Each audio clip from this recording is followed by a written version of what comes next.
नमस्कार, welcome to this video. आपका इस वीडियो में स्वागत है। आज हम फंडामेंटल राइट्स के एक महत्वपूर्ण आर्टिकल के बारे में बात करेंगे, article 22 of the constitution of India. ये आर्टिकल जो पर्सन अरेस्ट होता है, जिसको सरकार के द्वारा, स्टेट के द्वारा डिटेन किया जाता है, तो उनके प्रोटेक्शन के बारे में है। तो चलिए शुरू करते हैं। Article 22। Article 22 is about protection of arrested and detain person. Article 22 दो प्रकार के प्रोटेक्शन देता है। Number 1, protection to persons arrested under ordinary criminal law. Number 2, rules and rights related to preventive detention. Preventive detention का मतलब यहाँ पे ये है कि arrest without trial to prevent future crime, कि फ्यूचर में कोई क्राइम ना करे उसके लिए, प्रिवेंट करने के लिए उसको अरेस्ट किया गया है। तो दो प्रकार के यहाँ पे प्रोटेक्शन मिलते हैं। इसका अर्थ यह है कि दो प्रकार के यहाँ पे डिटेंशन है। Number 1, punitive detention. Number 2, preventive detention. चलिए बात करते हैं एक एक करके। तो सबसे पहले है पार्ट ए। तो आर्टिकल 22 का जो क्लॉज 1 और क्लॉज 2 है, it is about right during ordinary arrest. पहले प्रकार का जो अरेस्ट है उसके बारे में बात की गई है। This part applies to any person arrested under general criminal law like code of criminal procedure. General criminal law के अंदर जिसको अरेस्ट किया जाता है, किसी ने कुछ गुनाह किया, कोई क्राइम किया, और उसको जो नॉर्मली जो अरेस्ट किया जाता है उसके बारे में पहला पार्ट है, क्लॉज 1 और क्लॉज 2 में कहा गया है। दिस राइट्स, इसमें कौन कौन से राइट आते हैं? तो देखिए, जब भी किसी ने कोई क्राइम किया और उसे जब अरेस्ट किया जाता है, तो अरेस्ट करने के टाइम पे उसको इन्फॉर्म किया जाता है कि किस कारण से उसको अरेस्ट किया गया है। The person arrested must be informed of the reason for the arrest at the time of arrest. दूसरा, the person has the right to consult a legal practitioner, lawyer of their choice। कि जिसको arrest किया गया है उसको मौका दिया जाएगा, उसके पास राइट है कि वो अपने लॉयर से बात कर सकता है। The person, तीसरा है, the person must be produced before a magistrate within 24 hours of arrest। 24 hours of arrest के अंदर ही उसको मजिस्ट्रेट के सामने पेश करना पड़ेगा। चौथा राइट है, the person can not B detain in custody beyond 24 hours without permission of a magistrate. कि अगर किसी को कस्टडी में रखना है, डिटेन करके रखना है, तो 24 घंटे के ऊपर नहीं रख सकते हो। 24 घंटे से ज्यादा टाइम हो जाए तो मजिस्ट्रेट की परमिशन चाहिए। मजिस्ट्रेट की परमिशन के बिना किसी भी पर्सन को कस्टडी के अंदर डिटेन करके नहीं रख सकते हैं। तो ये कुछ राइट्स है। This are the basic rights available to everyone under normal legal procedure. ये पहले पार्ट में कहा गया है। तो क्लॉज 1 और क्लॉज 2 जो है वो पहले पार्ट में है। नाउ क्लॉज 3 जो है, आर्टिकल 22 का जो क्लॉज 3 है, उसमें एक्सेप्शन दिया गया है कि ये राइट्स किसको नहीं मिलते हैं। तो ये राइट्स जो है वो नहीं मिलते हैं दो कैटेगरी के लोगों को। These rights do not apply to two categories of people.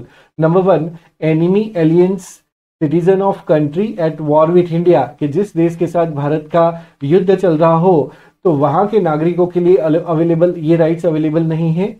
और number 2, person arrested under preventive detention loss. Preventive detention loss के अंदर किसी को अगर अरेस्ट किया गया है तो उसको भी ये अधिकार नहीं मिलता है। चलिए पार्ट बी की बात करते हैं। पार्ट बी जो है वो प्रिवेंटिव डिटेंशन के बारे में है। तो क्लॉज 4 से क्लॉज 7 तक जो हमारे प्रोविजंस है वो प्रिवेंटिव डिटेंशन के बारे में है। कि अगर प्रिवेंटिव डिटेंशन, पहले तो प्रिवेंटिव डिटेंशन कहते किसको है? Preventive detention means detaining a person not for a crime already committed but to prevent them from committing a future possible future threat.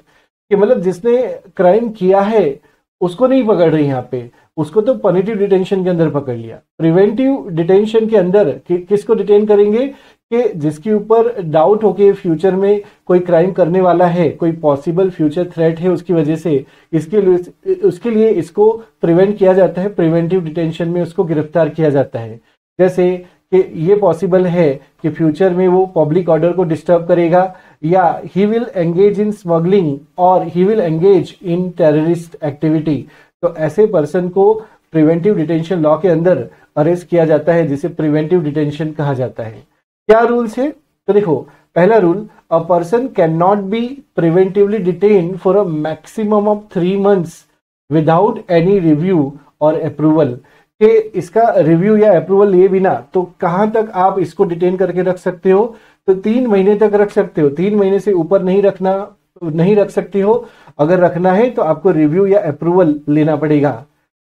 उसके बाद if the government want to detain the person for more than 3 months, 3 महीने से ज्यादा अगर detain करके रखना है, the case must be refer to advisory board. ये एडवाइजरी बोर्ड कंसिस्ट ऑफ जज ऑफ हाई कोर्ट। इन एडवाइजरी बोर्ड में हाई कोर्ट के जजेस होंगे जो एडवाइस करेंगे कि 3 महीने से ज्यादा इसको रखना चाहिए या नहीं रखना चाहिए प्रिवेंटिव डिटेंशन के अंदर। और क्या रूल्स है इसमें? और रूल है, the ground for detention must be communicated to the person as soon as possible. लेकिन इसमें भी however government can not withhold some information from the detainee if government कुछ इंफॉर्मेशन विथहोल्ड कर सकती है from the detainee if it believe that disclosure is against public interest.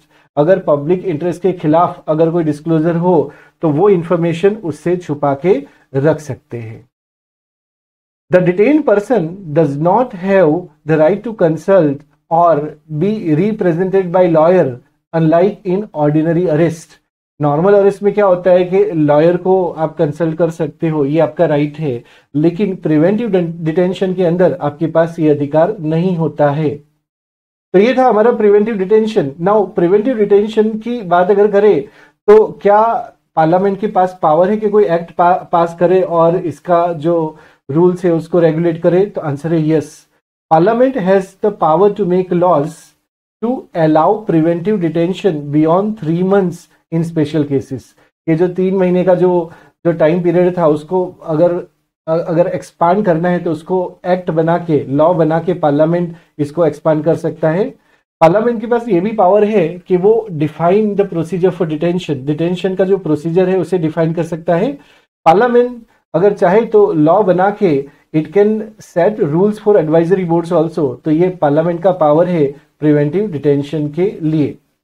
चलिए इसको और ज्यादा क्लियर करने के लिए सुप्रीम कोर्ट के कुछ केस लॉस को देखते हैं आर्टिकल 22 को क्लियर करने के लिए। तो सबसे पहला केस जो है वो A.K. गोपालन वर्सेस स्टेट ऑफ मद्रास का केस है 1950 का। दूसरा है Maneka Gandhi versus Union of India 1978 का केस है। उसके बाद A.D.M. जबलपुर वर्सेस शिवकांत शुक्ला 1976 का केस है। उसके बाद Haidrom Konungjao Singh versus state of Manipur 2012 का ये केस है। इन केस को समझने की कोशिश करते हैं। तो सबसे पहले बात करते हैं A.K. गोपालन वर्सेस स्टेट ऑफ मद्रास 1950 का केस।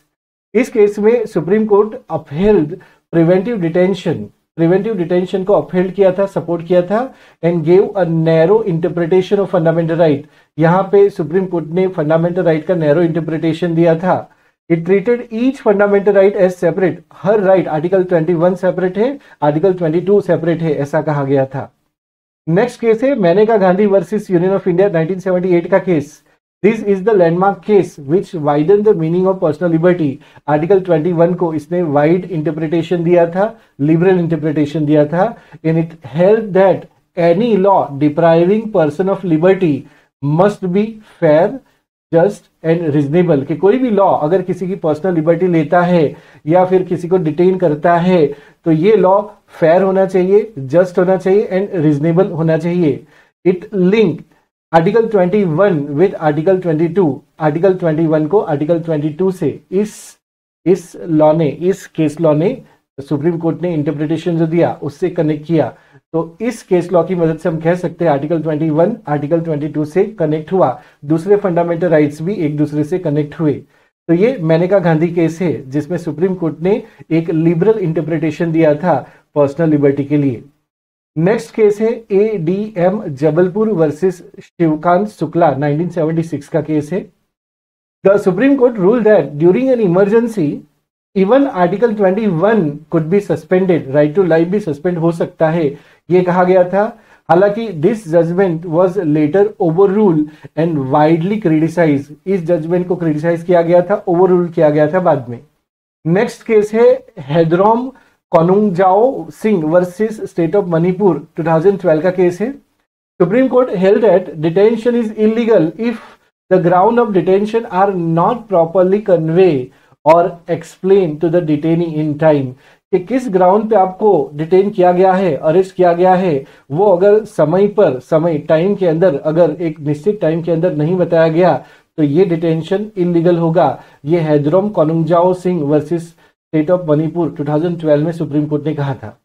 आइए चलिए अभी कुछ हम रियल लाइफ एग्जांपल देख लेते हैं कि अगर किसी इंसान को, if a person is arrested for theft, चोरी के जुर्म में पकड़ा जाता है या मर्डर के जुर्म में पकड़ा जाता है, अरेस्ट किया जाता है, तो वहां पे आर्टिकल 22 गिव फुल प्रोटेक्शन, ये फुल प्रोटेक्शन देता है, जैसे कि राइट टू लॉयर देगा उसको, या लॉयर से, अपने लॉयर से बात करने की अनुमति देगा। It being produce before magistrate with in 24 hours, magistrate के सामने 24 घंटे में पेश करना होगा, एटसेट्रा। लेकिन दूसरी तरफ प्रिवेंटिव डिटेंशन की बात करें, if a person is suspected of planning a terrorist activities, के किसी के ऊपर डाउट है कि वो कुछ प्लान कर रहा है कि टेररिस्ट एक्टिविटी करेगा, they can be preventively detain under the laws like National security Act और अनलॉफुल एक्टिविटीज प्रिवेंशन एक्ट। इसको प्रिवेंटिव डिटेंशन के अंदर गिरफ्तार किया जा सकता है। In such case person does not get right to get lawyer, तो उसको जो आर्टिकल 22 की प्रोटेक्शन है वो नहीं मिलेंगे। It can be held for 3 months और मोर विदाउट ट्रायल। ये कुछ रियल लाइफ एग्जाम्पल थे। अब बात करते हैं कुछ लॉस के बारे में, which are preventive detention laws in India. Bharat में प्रिवेंटिव डिटेंशन लॉ कौन कौन से हैं, कैसे हैं, तो कुछ एग्जाम्पल देखते हैं। जैसे पहला जो एक लॉ है very famous is national security act NSA 1980। It allow preventive detention to maintain public order and national security. दूसरा है conservation of foreign exchange and prevention of smuggling activities act 1978। It prevents smuggling को रोकता है and it also prevent illegal foreign exchange activities. Next जो है वो है unlawful activities act 1967, जिसे UAPA एक्ट भी कहा जाता है। It deal with anti national activities and terrorism. ये टेररिज्म और एंटी नेशनल एक्टिविटीज के साथ डील करता है। Include some preventive detention provisions. तो ये कुछ लॉज हो गए प्रिवेंशन के लिए। चलिए इसको हम अभी समझते हैं, कुछ की पॉइंट्स इसके समझते हैं आर्टिकल 22 के। पहला, article 22 is the only fundamental right that deal with preventive detention. सिर्फ इसी आर्टिकल में प्रिवेंटिव डिटेंशन की बात की गई है। It give full rights during normal arrest but limited right during preventive detention. Normal arrest में फुल राइट मिलता है, लेकिन प्रिवेंटिव डिटेंशन में लिमिटेड राइट से मिलता है। No one can be held beyond 24 hours without magistrate approval in criminal cases. Criminal cases में 24 our से बियॉन्ड किसी को अरेस्ट करके नहीं रख सकते अगर मजिस्ट्रेट का अप्रूवल ना हो तो ये कुछ हमारे की पॉइंट्स है। और finally, parliament has the power to regulate preventive detention procedure. कि क्या प्रोसीजर होना चाहिए प्रिवेंटिव डिटेंशन में, इसमें पार्लियामेंट के पास पावर है, वो एक्ट बना सकता है और प्रोसीजर को रेगुलेट कर सकता है। तो ये कुछ पॉइंट्स हो गए। यहाँ पे हम आर्टिकल 22 को कंप्लीट करते हैं। चलिए कुछ क्वेश्चंस देख लेते हैं। ये पहला सवाल है, under article 22 of the constitution a person arrested under ordinary criminal law has which of the following rights. आप अपना आंसर जो है वो कमेंट बॉक्स में दे सकते हो, तो आप कमेंट बॉक्स में आंसर दीजिएगा अपना। ये आपके पास कुछ ऑप्शन है। करेक्ट आंसर यहां पे होगा option A. Option A, that is पहला, दूसरा, तीसरा, 3 सेंटेंस यहां पे सही है, चौथा गलत है। Next question, which of the following statement is or are true about preventive detention under article 22। आप अपना आंसर कमेंट बॉक्स में दे सकते हो। करेक्ट आंसर है यहां पे ऑप्शन ए। पहला और चौथा सेंटेंस यहां पे सही है, दूसरा तीसरा गलत है। Okay, next question, which of the following is not true about case of AK गोपालन versus state of Madras 1950। Option A, it upheld the validity of preventive detention law. Option B, it treated fundamental right as watertight compartments. Option C, it ruled that Article 21 and Article 22 are interlinked and mutually enforceable. Option D, it was later overruled in the Maneka Gandhi case. यहाँ पे correct answer होगा option C, A.K. Gopalan separated the right, Maneka Gandhi later integrated them, ये explanation है। Option यहाँ पे होगा सी, क्योंकि यहाँ पे पूछा है नॉट ट्रू पूछा है, तो option C is not true, it is incorrect. So it rule that article 21 and 22 are interlink, actually ये सेपरेट है ऐसा कहा गया था, तो इसीलिए सी इज रॉन्ग, और यहाँ पे रॉन्ग ही पूछा है, तो option C is the answer. Next question, under article 22 which of the following category of person is excluded from the protection available to other arrested person? आप अपना आंसर जो है वो कमेंट बॉक्स में दे सकते हो। करेक्ट आंसर जो है वो है option C, enemy aliens in person under preventive detention. तो यहां पे हम आर्टिकल 22 को कंप्लीट करते हैं। ये वीडियो देखने के लिए आपका धन्यवाद। Thank you so much. Thank you.